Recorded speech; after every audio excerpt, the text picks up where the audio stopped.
자, 사도행전은 성령의 주권적이고 또 주도적인 역사의 기록입니다. 그래서 사도행전을 다르게 표현하면 성령행전이라 그렇게 이야기합니다. 사도행전 1장 8절을 보면 오직 성령이 너희에게 임하시면 너희가 권능을 받고 예루살렘과 온 유대와 사마리아와 땅끝까지 이르러 내 증인이 되리라 하시니라 그렇게 말씀합니다. 이 예수님의 말씀대로 성령의 능력으로 말미암아 교회를 통해서 예루살렘에서 시작한 복음이 땅끝까지 전해지게 된다는 겁니다. 그런데 이 일에 처음에는 예루살렘 교회가 말씀대로 성령이 말씀하시는 대로 온전히 순종하지 않았습니다. 예루살렘 교회가 땅끝까지 복음을 전하는 그런 교회로 정인의 삶을 살지 않았습니다. 그러다가 스데반의 순교 사건 이후에 예루살렘 교회가 큰 핍박을 당하게 되었고 그 핍박으로 지역과 민족의 지경을 넘어서 각처로 흩어져서 복음을 전하게 되었습니다. 복음은 핍박을 받으면 받을수록 복음은 위축되는 게 아니라 오히려 그 핍박으로 온 세계로 전파되기 시작합니다. 이게 복음의 특징입니다. 실제로 복음이 예루살렘 교회에서 온 유대와 사마리아 전 세계로 전파되기 시작하게 된 그것은 바로 핍박 때문이었습니다. 사도행전 8장 4절에 보면 그 흩어진 사람들이 두루 다니며 복음의 말씀을 전할세라고 말합니다. 흩어진 사람들이 핍박 때문에 살기 위해서 예루살렘을 떠났지만 예수님을 믿는 믿음을 지키기 위해서 그들은 고향을 떠나고 친척집을 떠나고 재산을 다 버리고 이방 땅으로 갔습니다. 하지만 그들은 거기 흩어진 자 중에 믿음이 있는 빌립은 사마리아로 가서 거기서 복음을 전하게 되었고 오늘 본문에 나오는 이 흩어진 사람들은 베니게나 구브로 안디옥까지 이르러서 복음을 전했다라고 이야기합니다. 그런데 이방 땅에 교회가 세워지는 것, 이것은 사람 그 누구의 전략이 아니고 하나님께서 이루시는 것입니다. 하나님께서 흩어진 믿음의 사람들을 통해서 이루시는 하나님의 일이 교회를 세우는 일입니다. 흩어질 때는 강압적으로 할 수 없이 흩어지지만 그러나 흩어진 현실 속에서 하나님의 뜻을 깨달은 믿음의 사람들이 거기서 하나님의 뜻을 이루기 위해서 믿음의 삶을 살게 되는데 그들을 통해서 하나님은 교회를 세우신다라는 겁니다. 그래서 오늘 본문 21절에 보면 주의 손이 그들과 함께 하심에 수많은 사람들이 믿고 주께 돌아오더라 이렇게 말합니다. 그러니까 이 흩어진 사람들이 역할을 했지만 거기에는 배후에 누가 있는가 하면 주의 손이 있다는 겁니다. 주의 손이 그들과 함께 하셨기 때문에 그렇게 됐다는 겁니다. 그러니까 교회를 세우고 교회를 교회되게 하시는 분은 하나님이라는 겁니다. 그런데 하나님께서 교회를 세우실 때 하나님 혼자서 모든 일을 감당하시는 게 아니라 믿음의 사람을 통해서 그 일을 이루신다라는 것입니다. 현실의 삶 속에서 주님을 믿는 믿음으로 헌신의 삶을 살아가는 그 사람을 통해서 하나님께서 교회를 세우신다라는 겁니다. 그러니까 주님을 믿는 믿음으로 헌신의 삶을 살아가는 사람, 그 사람 통해서 하나님의 교회를 일으키고 또 하나님 역사를 일으킨다는 겁니다. 안디옥 교회도 이런 자를 통해서 하나님이 세우셨습니다. 그러면 안디옥 교회는 구체적으로 하나님께서 누구를 통해서 세우셨는가? 그걸 보면 먼저는 안디옥 교회는 흩어진 믿음의 사람들로 통해서 세웠습니다. 그러니까 흩어진 사람들이 중요한 게 아니라 흩어진 믿음의 사람들입니다. 19절 20절을 보면 그때 스데반 일로 일어난 환란으로 말미암아 흩어진 자들이 베니게와 구브로와 안디옥까지 이르러 유대인에게만 말씀을 전하는데 그 중에 구브로와 구레네 몇 사람이 안디옥에 이르러 헬라인에게도 말하여 주 예수를 전파하니라고 말씀합니다. 환란으로 흩어진 믿음의 사람들이 안디옥까지 와서 말씀을 전했는데 그 중에는 이 베드로의 영향을 받았던 베드로가 고넬료에게 복음을 전했던 그 소식을 들었던 그 믿음으로, 오직 믿음으로 헬라인에게도 복음의 말씀을 전하게 되었고, 그리고 그 헬라인에게 복음을 전하게 되는 그 일이 확대가 되어서 안디옥 교회가 아주 이 큰 교회로 세워지게 되었습니다. 안디옥 지역은 로마 제국의 3대 도시라고 합니다. 그러니까 로마와 그리고 알렉산드리아, 그 다음 큰 도시가 안디옥이었습니다. 그러니까 로마 제국에서 이 영향력을 드러낼 수 있는, 로마의 중심부 외에 영향력을 드러낼 수 있는 이 아시아, 소아시아 지역 전체를 책임질 수 있는 그런 기지 역할을 하는 장소가 바로 안디옥, 수리아 안디옥입니다. 그런데 거기에 이런 믿음으로 헌신하는 사람들 통해서 교회가 세워지게 되었다는 겁니다. 인간이 고난을 당하면 일반적으로는 그 고난의 원인으로부터 피하고 싶은 것이 보통 사람의 심정입니다. 그러나 고난을 당하는 그 상황 가운데서 실제로 고난의 현장 안에 계속 있으면 실제로는 정반대 현상이 나타날 수 있습니다. 그러니까 무슨 말이냐면, 고난의 현장 안에 계속 있으면서 고난을 받고 있으면 거기를 피하고 싶은 마음도 있지만 거기에 대한 애착감이 더 생긴다는 겁니다. 그래서 내가 무엇을 위하여 또 누군가를 위하여서 고난을 받을 때 거기를 도피하는 것이 아니라 오히려 고난의 원인에 대해서 더 애착을 가지게 된다는 겁니다. 그러니까 그 미스 코리아 이한희 그 씨가 미세 간증으로 지금 나오고 있던데요. 유튜브 간증해 보니까 그래요. 미스 코리아하고 그리고 나중에 이렇게 결혼을 하고 아기를 가져가지고 아기를 낳았는데, 아기를 낳으니까 그냥 누군가가 이야기했던 애 낳을 때 힘들다라고 했는 그것보다 100배나 더 힘들더라. 그래서 살이 찢어지는 고통 속에서 애를 낳았다. 그러면서 자기 고통을 이야기했습니다. 그런데 그 아기를 낳고 보니까 어머니가 나를 얼마나 힘들게 나를 낳았는지, 나는 하나 낳고 이리 힘들었는데 어머니는 셋이나 낳고도 정말 씩씩하게 행동하는 모습이 너무 존경스럽더라 하면서 어머니에 대한 존경을 이야기하고, 그리고 그렇게 힘들게 낳았지만 애가 너무 예쁘고 애가 너무 좋아서 낳자마자 바로 자기 품에 안고 셀카를 찍었다고 그렇게 이야기합니다.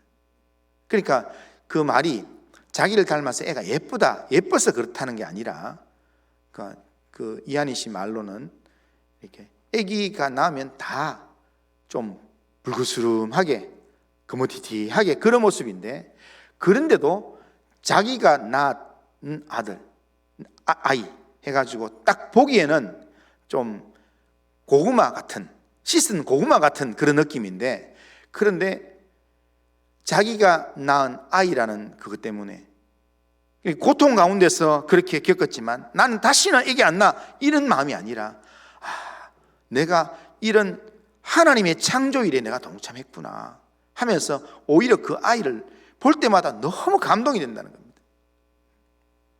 그러니까 이렇게 고난을 겪게 되면 거기를 도피하고자 하는 마음이 일반적인 심정이지만 실제로는 그 고난의 원인에 대해서 더 애착을 가지고 사랑하는 마음을 가지게 된다는 겁니다.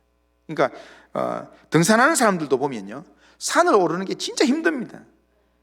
산 꼭대기 정상 가까이 가면은 죽을 만큼 힘듭니다. 그런데도 그렇게 산을 오르는 사람들이 그렇게 힘듦을 무릅쓰임에도 불구하고 높은 산 오르기를 좋아합니다. 그래서 이 산도 가보고 저 산도 가보고, 그리고 아주 등산가 중에서는 세계 높은 산들, 에베레스트 산이나 이런 산들을 도전을 합니다.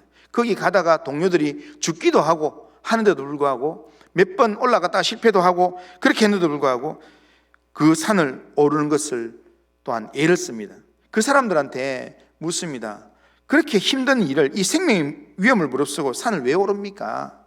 당신이 산을 찾는 이유가 뭡니까? 이렇게 물으면 그 사람들의 대답은 단순합니다. 산이 좋아서. 산이 좋아졌다는 겁니다.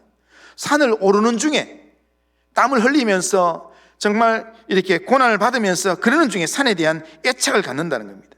그 고난이 산을 멀어지게 만드는 게 아니라 산을 더 가까이 하게 만든다는 겁니다. 오늘 우리가 주님을 섬기고 교회를 섬기는 중에 고난을 당하고 때로는 또 이 어려움의 이야기도 듣고 여러 가지 이야기 들을 때 그러는 중에 무슨 일이 생기냐면 교회를 사랑하게 되고요, 주님을 사랑하게 됩니다. 우리가 신앙생활 하면서 주님을 사랑하고 교회를 사랑하는 삶을 살려고 한다면 우리가 교회를 통해서 고난을 받는 삶을 살면 됩니다. 교회에 다니는 사람들 중에는 이렇게 말하는 사람이 있습니다. 교회가 정이 안 간다. 그러면서 이따금 불평을 하는 사람들이 있습니다. 그런 사람들의 대부분은 교회를 위해 고난당한 경험이 없는 사람들입니다. 시간이 남아 돌아서 예배에 참석하고 여윳돈이 있어야 헌금을 하고, 그리고 교회는 언제나 네 인생의 후순위로 그렇게 생각하고 살기 때문에 내 기분이 좋을 때는 교회가 전부인 것 같고, 그러다가 내 기분이 별로 안 좋으면 언제든지 그냥 불평의 마음이 생기는 것, 그게 이 일반적인 성도의 모습입니다. 그러나 교회에서 때로는 교회의 어려움을 위해서 눈물을 흘리기도 하고 또한 철야를 하기도 하고, 교회 때문에 때로는 정말 내 재물을 쓰기도 하고 아픈 마음이 있는 그런 고난에 동참한 사람들은, 그렇게 교회를 위해서 눈물도 흘리고 땀도 흘려 본 사람들은, 우리 교회 장로님이나 권사님들이나 이런 분들은 교회를 사랑하는 마음이 있습니다. 그래서 교회에서 어려움이 있다면 내일보다도 더 교회 일이 더 중요한 내용으로 기도 제목 속에 내 기도 제목보다 교회 기도 제목이 제 1순위에 올라가면서 새벽마다 기도하고, 평소에 잠 잘 오던 것도 교회만 생각하면 잠이 안 오고, 그러면서 교회를 사랑하고 주님을 사랑하는 그런 마음이 있게 된다는 겁니다. 제가 지금까지 92년도부터 교회 사역을 시작하고 지금까지 교회 사역을 하면서 성도들을 만나면서 깨닫게 되는 중요한 사실은, 교회에 깊이 헌신해서 주님을 섬기지 않고 신앙이 자라는 경우는 없습니다. 그러니까 교회에 깊숙이 헌신하면서 때로는 고난도 당하고 때로는 싫은 소리도 듣고 그러는 중에 거기서 그 어려움의 문제를 뛰어넘고 그렇게 하는 중에 결국에는 교회를 사랑하는 마음이 생기고 또한 주님을 사랑하는 마음이 생긴다는 겁니다.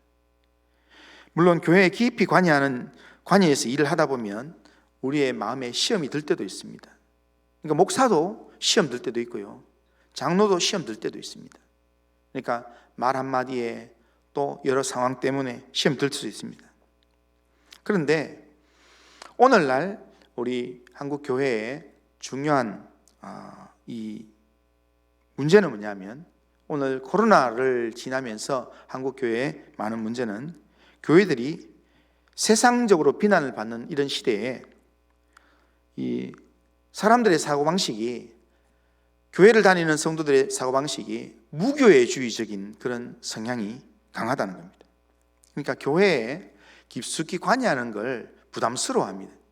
그냥 개인적으로 예배를 드리고 헌금도 개인적으로 그냥 내 교회에 안 하고 그냥 저기 트리키에 기부금 넣고 그 헌금 대신 하고, 그러면서 본교회에 내가 있지만 내가 본교회에 헌금하는 것 이거 별로 신경 안 쓰고, 그냥 예배 간단히 참여하면서 교회에 깊숙이 들어가면 골치 아프다, 그냥 적당히 거리 두고 있는 게 좋다, 이렇게 생각하는 사람이 있습니다. 그래서 교회에 나가는 것 자체를 그렇게 반대하지는 않지만 주위의 사람들한테 교회에 너무 깊이 빠져들지는 마라, 그렇게 충고하기도 하고 또 그렇게 충고받기도 하는 모습이 있습니다. 그래서 교회는 나오지만 실제로 교회에 소속감을 별로 갖지 않는다는 겁니다. 예배는 참석하지만 축도가 끝남과 동시에 바람과 같이 사라지는 겁니다. 이게 제일 현명한 교회 생활이라 그렇게 생각하고 또 한 사람들한테 이야기도 합니다. 이렇게 신앙생활하면요, 교회에 대한 애정도 없고 주님에 대한 사랑도 배울 수 없습니다. 이런 신앙생활은 재미가 별로 없습니다. 그리고 능력도 없습니다. 내가 사랑하고 싶은 대상을 위해서 땀을 흘리고 시간과 물질을 들여서 헌신하는 인고의 노력이 없이는 우리는 그 대상을 사랑할 수 없습니다. 오늘 본문에 흩어진 성도들이 주님을 위해서 신앙 때문에 고난 당하면서도 자기의 이 터전인 예루살렘을 떠나면서도 흩어진 곳에서 복음의 정인으로 살았던 이유가 뭐냐면 주님을 사랑했기 때문입니다. 복음에 대한 분명한 믿음이 있었기 때문입니다. 이들에게는 복음이 부끄러운 것이 아니었습니다. 그래서 그들은 그 흩어진 곳에서 오직 믿음으로 복음을 전하는 정인의 삶을 살았던 것입니다. 그리고 이런 사람들을 주님의 손이 함께 하심으로 이방인의 교회를 세우는 일에 하나님께서 사용하신 것입니다. 지금도 교회는 오직 믿음으로 세상을 살아가는 믿음의 사람을 통해서 교회는 세워지고 또한 교회는 영적 영향력을 또한 확대하게 되는 겁니다. 그러기에 우리가 오늘 예배를 드리면서 그냥 나 오늘 예배 드렸다라는 것으로만 만족하지 마시고 오늘 우리가 예수를 믿는 믿음의 사람으로서 주님을 사랑하는 마음을 내 마음속에 채워야 합니다. 그래서 주님 사랑하는 그 마음으로 보냄을 받은 삶의 자리에서 성령의 능력을 의지해서 복음의 사람으로 우리가 살려고 믿음의 결단을 하고 믿음의 삶을 살아야 합니다. 복음의 사람으로 살려고 살아가는 중에 고난이 있을 수도 있습니다. 하지만 그 고난이 고난으로 끝나지는 않을 것입니다. 오히려 하나님의 역사를 이루는 도구가 되게 할 것입니다. 우리를 통해서 하나님의 교회가 세워지고 하나님의 뜻이 이루어지도록 그렇게 믿음의 삶을 결단하고 살아가는 성도님들 다 되시기를 주님의 이름으로 축원합니다. 자, 두 번째로 안디옥 교회는 하나님께서 누구를 통해서 세웠는가? 안디옥 교회는 예루살렘 교회에 파송을 받은 바나바를 통해서 안디옥 교회를 세웠습니다. 22절 23절에 보면 예루살렘 교회가 이 사람들의 소문을 듣고 바나바를 안디옥까지 보내니 그가 이르러 하나님의 은혜를 보고 기뻐하여 모든 사람 위에 굳건한 마음으로 주와 함께 머물러 있으라 권하니 라고 말합니다. 교회에 파송을 받은 바나바가 안디옥에 와서 모든 사람을 권하니까 많은 사람이 주께로 돌아왔다라는 겁니다. 그러면 여기 바나바는 어떤 사람이었습니까? 오늘 보면 24절에 보면 바나바가 어떤 사람인지를 한마디로 이야기합니다. 24절 보면 바나바는 착한 사람이요 성령과 믿음이 충만한 사람이라 이렇게 합니다. 이 착하다라는 말은 하나님의 선하심에 할 때 선 그 단어입니다. 그러니까 하나님의 성품을 닮았다는 겁니다. 이게 주님의 성품을 닮았고 그리고 믿음과 성령이 충만한 사람이었다라고 이야기합니다. 이 바나바가 성령과 믿음이 충만한 사람이었다는 것을 어떻게 알 수 있습니까? 오늘 본문에서 어떤 의미에서 이런가 몇 가지로 이야기하는데요. 먼저는 예루살렘 교회가 안디옥 교회에 도울 적임자로 바나바를 파송했다는 그게 있습니다. 그러니까 바나바는 12사도에 속한 사람도 아니었습니다. 그리고 초대교회 7집사에 뽑힌 사람도 아니었습니다. 그냥 말 그대로 평신도였습니다. 그냥 성도였습니다. 그런데 그가 얼마나 믿음으로 잘 살았든지 그의 이름이 원래 요셉이라는 이름이 있습니다. 그런데 사람들은, 사도들과 초대교회 사람들은 그를 요셉이라 부르지 않고 위로의 아들이라는 뜻을 가진 바나바라 이렇게 불렀습니다. 그러니까 오늘 우리로 말하면 바나바 하면은 그냥 사람 이름처럼 들리지만 그 당시의 사람들 측면에서는, 그 당시의 사람들 헬라의 의미에서는 위로자가 지금 여기 왔다. 위로자 당신이 가면 좋겠다. 이렇게 위로자라는 의미입니다. 자, 사도행전 4장 36절 37절에 보면 자, 그걸 이야기하고 있습니다. 구브로에서 난 레위족 사람이 있으니 이름은 요셉이라. 사도들이 일컬어 바나바라. 번역하면 위로의 아들이라 하니 그가 밭이 있음에 팔아 그 값을 가지고 사도들의 발 앞에 두니라. 이렇게 말합니다. 사람들이 위로의 아들이라 부를 만큼 착하고 주의 일에 헌신된 사람이었다는 겁니다. 그래서 오늘 본문에서 이 바나바를 소개하면서 착한 사람이고 성령과 믿음이 충만한 사람이라 그렇게 소개하고, 새롭게 이방인 중심으로 시작한 안디옥 교회를 도울 최적임자라 그렇게 판단을 하고 바나바를 안디옥으로 파송했다는 겁니다. 그러니까 지금 예루살렘 교회가 총회를 열어서 지금 안디옥 교회에 파송할 정도로 인정하는 성령과 믿음이 충만한 사람이었다라는 겁니다. 그리고 이 바나바가 성령과 믿음이 충만한 사람이었다는 것을 무엇을 보고 또 알 수 있는가 하면 그의 기뻐하는 모습에서 알 수 있습니다. 자, 그는 12사도도 아니고요 7집사도 아닙니다. 그런데 이 지역에서 멀리 떠나서 지금 저 북부 지역으로 가서 거기에 지금 이방인들이 모이는, 바나바는 유대인입니다. 유대 기독교인입니다. 그런데 이방인들이 모여서 예배를 드리는 거기에 가서 좀 도와라 라고 했을 때, 그럴 때 우리 보통 일반적으로 교회에서 우리가 들려지는 내용들 어떻습니까? 우리 집사님 이 일 좀 해보세요. 이러면 나는 못합니다. 내가 뭐 이렇게 장로도 아니고 내가 뭐 집사도 아니고 뭔데 내가 왜 합니까?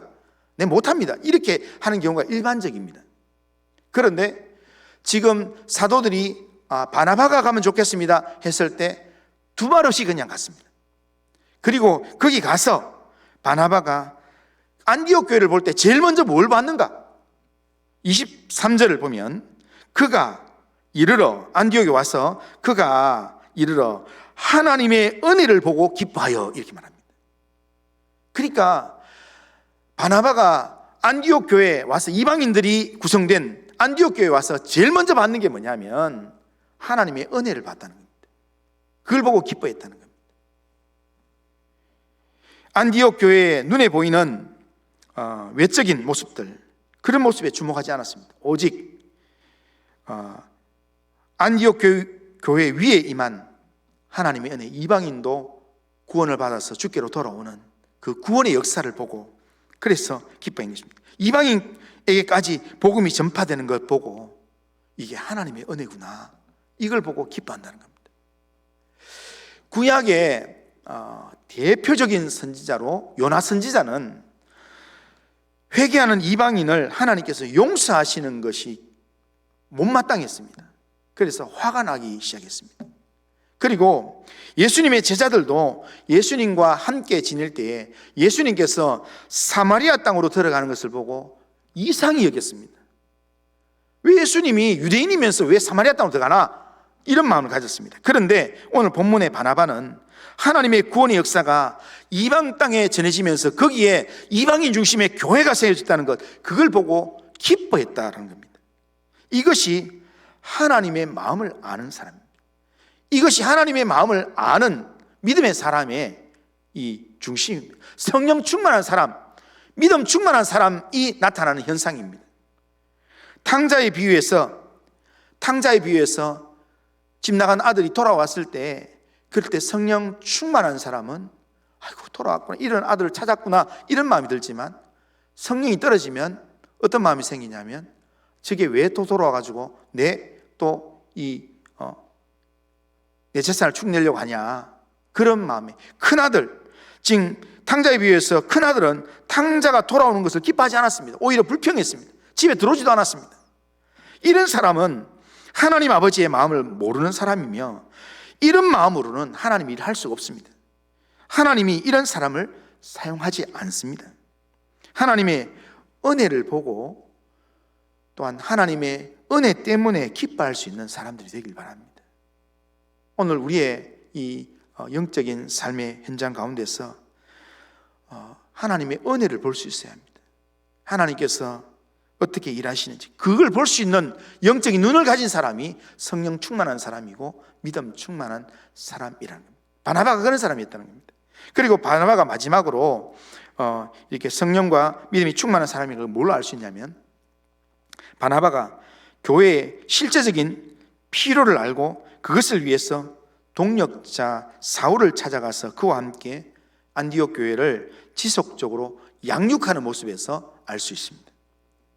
성령과 믿음이 충만한 사람은 교회의 실제적인 필요를 볼 줄 알고 그리고 그 필요에 헌신하는 사람입니다.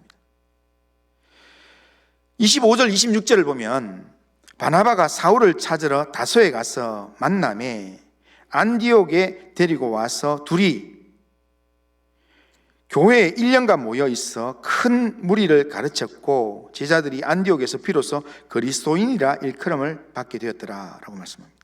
바나바는 초대교회 사도들이 인정할 만한 아주 대단한 그런 평신도였습니다. 그리고 그 영향력은 안디옥 교회에 오자마자 그의 권하는 말 때문에 많은 사람들이 주께로 돌아왔다고 했습니다. 그러니까 대단한 영향력이 있는 사람입니다. 그러니까 많은 사람들이 인정하는 믿음의 사람입니다. 그런 그가 유대교에서 개종한 지 얼마 되지 않은 초신자 사울을 그것도 멀리 찾아가서 다소까지 찾아가서 함께 사역할 것을 제안하고 그를 억지로 데려왔다는 겁니다. 그러니까 실제로 사울은 가말리엘 문화에서 오늘날 우리로 말하면 서울대학 나오고 똑똑한 사람이고 아주 신학 박사학위를 몇 개나 가지고 있는 그런 사람이었는데, 그런데 바나바의 도움으로 예루살렘에 가서 예루살렘 사도들 앞에서 뭔가 일하면 막 이렇게 영향이 드러날 줄 알았는데, 그런데 사람들이 경계를 하면서 의심하고 그렇게 되니까 결국 예루살렘에 있을 수가 없어서 결국 자기 고향으로 그냥 돌아갔습니다. 고향에 돌아가면 고향에 있는 사람들은 다 이 바울의 집안이 히브리인 중에 히브리인이고 바리새인 그런 집안이면 고향에 있는 바울의 고향집 친척들은 환영하겠습니까? 서울대 보내놨더니 기껏 하는 게 이렇게 엉뚱한 짓 해가지고 이렇게 돌아왔냐 하면서 그렇게 했는 것 때문에 지금 고향에서도 실제로는 자기 역할을 못하고 있는 상황이었을 것입니다. 그래서 어쩔 수 없이 아라비아 광야에 가서 3년 동안 기도하면서 하나님의 뜻을 묻고 그렇게 외로운 광야 시간들을 보내고 난 그 사울이었습니다. 마음의 준비는 됐지만 아무도 써주지 않는 그런 삶을 살아가는 그 사울을 이 바나바가 성령의 민감함으로 이 안디옥 교회는 이 사람이 필요하다, 바울과 같은 이 사람이 필요하다. 그래서 자기가 많은 사람들의 존경받고 있는 사람이지만 대부분 이렇게 많은 사람들에게 존경받는 사람들은요, 교인들이 많이 모이면 지도자는요 이렇게 마음이 교만해집니다. 그래서 나 때문에 이렇게 많이 모인다. 그러니까 청년 사역을 하면서 집회를 할 때마다 청년들이 막 이렇게 회심이 되고, 그리고 청년들의 이 제가 맡은 부서가 막 부흥이 되고 그러면 내가 이렇게 잘했구나 이런 마음이 생긴다는 겁니다. 그래서 이렇게 주변에서 이 대학부 부흥에 대한 책을 기독신문에서 내려고 하는데 이 사례집으로 냅시다. 우리가 내줄게요. 그럴 때 그러면 내 이름 나올 수 있겠구나. 책에 내 이름 내가지고 내 사역을 한번 소개할 수 있겠구나. 이런 마음이 막 유혹이 오는 겁니다. 제가 사역하면서 그랬어요. 그런데 제가 이게 내가 능력이 있어서 이런 게 아니라 하나님이 하신 일인데 내 이름을 드러낼 만한 내가 한 게 별로 없는데 이거 안 되겠다 해가지고 제가 결국에는 책을 내지는 않았지만 주변에서 많이 이야기했는데도 결국은 안 내지는 않았지만 아무튼 그런 유혹거리들이 많아요. 그러니까 내가 너무 잘해서 이렇게 많은 사람들이 모이는데 그리고 교만한 마음이 생기면 누군가와 이 좋은 일들을 나누고 싶은 마음이 없습니다. 여기서 내가 해서 권해서 많은 사람 돌아오면 내가 여기서 계속 하면 되지 이런 마음이 있습니다. 그런데 이 바나바는 지금 안디옥 교회 지금 이 헬라인들 이방인들이 돌아와서 지금 예수 믿게 되는 이 상황에서 이 사람들한테 지금 신앙의 기초가 필요하다, 말씀이 필요하다. 그러면 말씀을 제일 잘 가르칠 수 있는 사람이 누굴까?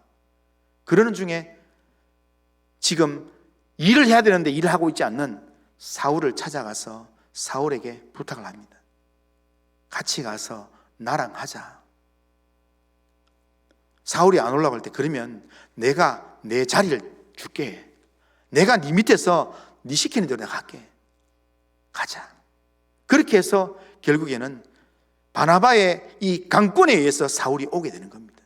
그리고요, 자세히 보면요, 바나바가 사울을 데려와서 안디옥에 사역하지만 이제 조금 지나면요, 13장 넘어가면 이름이 바나바와 바울 이렇게 바나바와 사울 이렇게 나오는 게 아니라 바울이 먼저 나오게 됩니다. 사울이 먼저 나와요. 그러니까 바울과 바나바 이렇게 나옵니다. 그러니까 주도적인 역할을 누가 하는가 하면 바나바가 하게 됩니다. 바울이 하게 됩니다. 그 나중에는 바나바한테 바울이 막 큰 소리 치면서 그러면서 싸우기도 합니다. 그렇게 될 걸 예상하면서도 불구하고 이 바나바가 그렇게 사울을 찾아가서 설득하고 이렇게 데려오는 것은 바나바는 다른 생각하지 않습니다. 오로지 하나님의 교회의 필요가 뭔가, 또한 하나님의 교회를 세우는 일에 있어서 필요한 사람이 누군가, 그것을 거기에 집중하고 오로지 성도들의 영적 필요와 양육을 생각해서 사울을 찾았고 또 그와 함께 1년 동안 양육하는 사역에 집중했습니다. 그렇게 사역했더니 1년 지나는 동안에 안디옥 교회 성도들이 세상 사람들에게 그리스도인이라는 그런 별명을 얻게 되었습니다. 그때 당시에 그리스도인이라는 말, 그리스도께 속한 사람 이런 뜻인데, 그때 당시에 불신자들이 예수 믿는 사람 보고 부르는 이 별칭이 이 그리스도인이라는 이 크리스천이라는 이 단어가 이 한 단어입니다. 한 단어 뒤에 붙이는 단어인데 그때 당시에는 이게 익숙한 단어입니다. 그러니까 로마 황제에 속한 사람 할 때 가이사의 사람, 갈릴리 지역에 헤롯 분봉왕 헤롯이 있을 때 헤롯에 속한 사람, 헤롯 당 사람 할 때 헤롯에 속한 사람이란 단어가 한 단어로 그 이름의 뒤에 붙이는 겁니다. 그 이름에 붙이는 그 용어로 지금 그리스도라는 단어 뒤에 붙여가지고 이 사람은 가이사의 사람인데 이 사람은 헤롯의 사람인데 이 사람들은 보니까 그리스도의 사람이다, 이런 의미입니다. 그만큼 그리스도인다운 삶이 세상 사람들이 보기에 아주 두드러진 모습으로 나타났다는 겁니다. 세상과 구별된 그런 그리스도를 닮은 삶을 살게 되었다는 겁니다. 이런 성도의 이런 변화의 양육을 누가 시켰는가?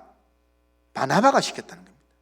바나바가 오직 성령에 충만해서 오로지 묵묵히 자기를 드러내는 게 아니라 오로지 성도들을 믿음으로 키워내는 일에 열심을 내는 그런 삶을 살았다는 겁니다.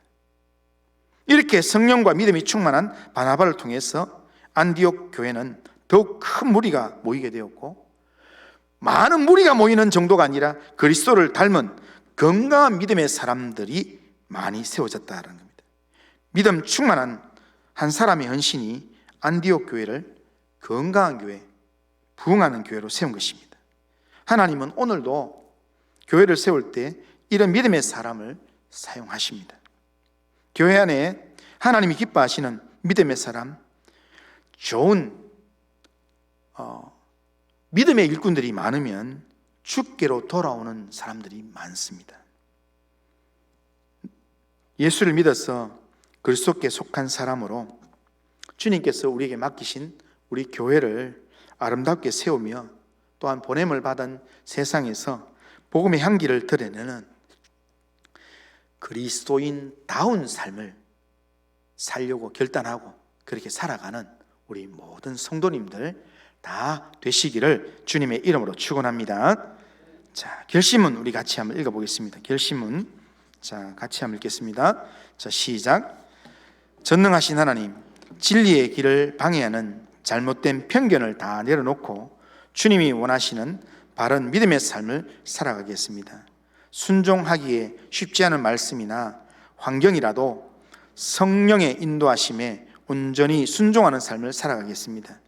고넬료의 집에 모인 사람들처럼 말씀 듣기를 사모하며 무슨 말씀이든지 하나님의 말씀으로 듣고 그 말씀에 순종하는 삶을 살아가게 하옵소서. 아멘. 자, 이런 믿음의 결심으로 살아가는 성도님들 되시길 바랍니다. 기도하겠습니다. 거룩하신 하나님 아버지, 오늘도 예배를 통해 말씀을 듣게 하신 하나님 감사합니다. 우리로 예수 믿어서 그리스도께 속한 그리스도인 되게 하셨사오니 그리스도인답게 보냄을 받은 자리에서 복음을 드러내며 주님의 몸된 교회를 건강하게 세우는 일에 헌신하는 삶을 살 수 있도록 은혜를 베풀어 주옵소서. 하나님께서 교회와 하나님의 나라를 위한 일꾼을 찾으실 때 우리가 하나님께 기쁘게 사용하시는, 하나님께서 기쁘게 사용하시는 성령과 믿음이 충만한 바나바와 같은 일꾼 될 수 있도록 인도하여 주옵소서. 예수님의 이름으로 기도드리옵나이다. 아멘.